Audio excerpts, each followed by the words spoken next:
Chairman ضلع council Salman عبداللہ مراد نے کہا ہے کہ محنت اور لگن سے جو کام کیا جاتا ہے وہ نتائج 100% دیتے ہیں۔ ہم یہ بات اپنے تجربے کو سامنے رکھ کر رہے ہیں۔ جب میں نے ضلع کونسل کا چارج سنبھالا تو مسائل زیادہ تھے اور وسائل بہت کم تھے۔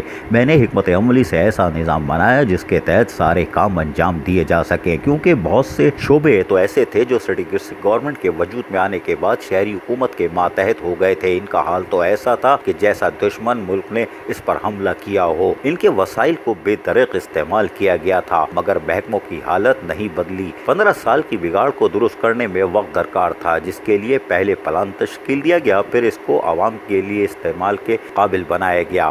آج اہلیان ضلع کونسل ان سے بھرپور طریقے سے مستفید ہو رہے ہیں۔ چیئرمین ضلع کونسل سلمان عبداللہ مراد نے مزید کہا کہ کراچی کے تقریباً 70% رقبے پر ہماری حدود ہے۔ اس کے باوجود بھی ہر یونین کونسل میں بنیادی کام مساوی طریقے سے کیے جا رہے ہیں۔ 4 سال کے عرصے میں ہر سمت میں بہتری لانے کے لیے عملی اقدامات بھی کیے ہیں۔ ان خیالات کا اظہار چیئرمین ضلع کونسل سلمان عبداللہ مراد نے گڈاف ٹاؤن آفس میں مختلف عمائدین سے ملاقات کے دوران کیا۔ اس موقع پر چیف آفیسر ضلع کونسل مسرور احمد میمن، ڈسٹرکٹ انجینئر فضل محمود گل کے ساتھ ساتھ ایکسین ممتاز علی زرداری، ڈی ایس نبیل بلوچ موجود تھے۔ چیئرمین ضلع کونسل سلمان عبداللہ مراد نے مزید وفد سے باتیں کرتے ہوئے کہا کہ ہمارے دور میں جو بھی کام مکمل ہوئے ہیں اس میں معیار کے ساتھ ساتھ رفتار کا بھی خیال رکھا گیا، جس سے عوام کو بروقت بہترین اسکیم ملی، اور جو کام جاری ہیں وہ انجینئرنگ ونگ کو ہدایت جاری کر دی گئی ہے کہ اس کو جلد سے جلد مکمل کیا جائے۔ عزیز عارف، KBS بلدیاتی نیوز، کراچی۔